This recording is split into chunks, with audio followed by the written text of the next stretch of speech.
Hey there, it's Graham here. And if you're interested in making some serious inroads into boosting your self-confidence, then you've come to the right place. Because what I want to do is talk about the number one factor that undermines our self-confidence the most. And it's an interesting one because very, very few people are even prepared to talk about it. So you're probably wondering, well, what is it? Well, it's very simple. In one word, the problem is shame. Now, you probably recognize shame as a feeling of embarrassment or as a feeling of inhibitedness that holds you back from doing things sometimes. And it's often accompanied by the thought in your head of what are people going to think? If I do what I want to do, if I act on my impulses, then what are people going to think? And this has a really powerful effect on undermining our self-confidence because it's a very strong emotional reaction and will inhibit us from doing what we want to do and from essentially being who we really are or being who we want to be. So that's the problem, is shame, essentially. Now, shame arises because of events that have happened to us in our past. A lot of parents use shame as a poor parenting strategy to control their children. If they don't know any other better way to control their children and they feel that they need to do that, then shame is a very powerful way. The problem with shame is that it's very damaging, has a long-lasting effect. Shame is so prevalent that you may not even recognize it yet, but once you become aware of it, you'll probably start seeing it all over the place. Many religious groups, social groups, the media, all use shame as a way of trying to control other people. So it's extremely widespread and very prevalent. Of course, we can't do anything about controlling how other people relate to us and how they treat us. But what we can do is try and get to the bottom of the shame that we've inherited from maybe our family, the religion we were brought up with, other people around us, and get to the bottom of it so that we don't have to feel ashamed when we're essentially being ourselves. And this leaves us more free to feel less self-conscious and able to relate to people in the way that we really want. But how do you get there? Given that shame is so powerful, how do we unshame ourselves? Well, there's a trick here, because shame is not something that you can deal with by yourself. Well, perhaps if you spent the rest of your life meditating in the corner, you might be able to make some inroads into it, but that'll trash your social skills, so I really wouldn't recommend that you do that. Instead, what you need to do is to link up with other people that are able to give you the unconditional love and acceptance that you missed out on when you were younger, that led to the shame arising in the first place.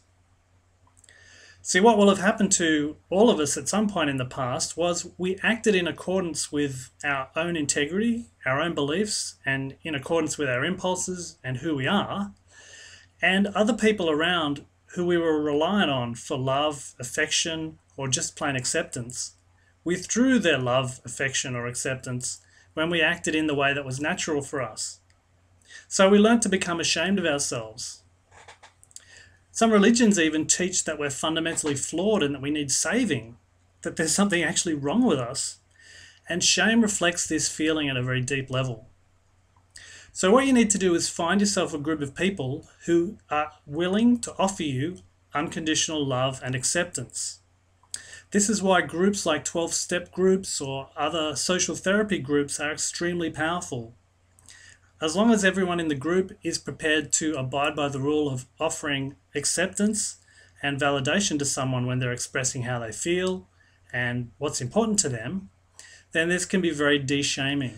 Now, if this seems overwhelming or the thought of expressing yourself and talking in front of a group just seems too terrifying to start with, then the logical place to start is with a really close friend, a therapist, a counselor, a doctor, somebody that you completely can trust and that you can really express what's going on for you without having to hold back because of shame from the past. One of the ironies is that there's a certain amount of shame attached to the idea even of seeking help. So you may be reluctant at first to want to go and do this, but getting over that shame of seeking help, being vulnerable, and getting what you need in order to de-shame yourself is all just part of the process. So if you have any resistance, look at that as just another part of the shame and take whatever steps you need in order to get past that so that you can hook up with somebody at least who you can totally express what's honest and truly going on for you.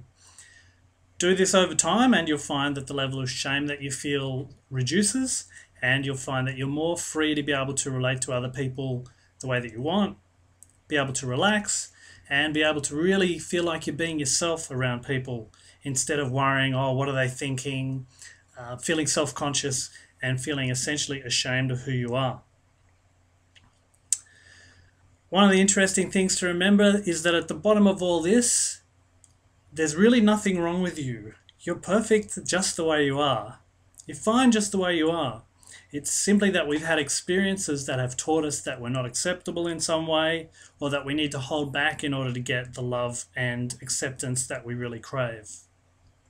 Ironically, as an adult, the more we hold back, the less acceptance that we can tend to get. Sure, it's true there are some people that are never going to like us or never going to appreciate us, but avoiding the fear of that is simply going to keep us stuck in a pattern where shame is holding us down all the time. So I highly recommend that you look into this, because I think shame is one of the unspoken realities of life that most people don't talk about. Essentially because we're ashamed of the fact that we're ashamed. And yet everybody experiences it. If you want to read more about this, I highly recommend John Bradshaw's book, Healing the Shame That Binds You. But simply reading a book alone isn't going to do it for you. You need to actually hook up with real human beings that are able to give you the acceptance that you need when you put yourself out there. Now, if you found this video helpful, please click the like button just down here, leave a comment, and visit us soon on the Confident Man Project website at confidentman.net. Look forward to hearing from you.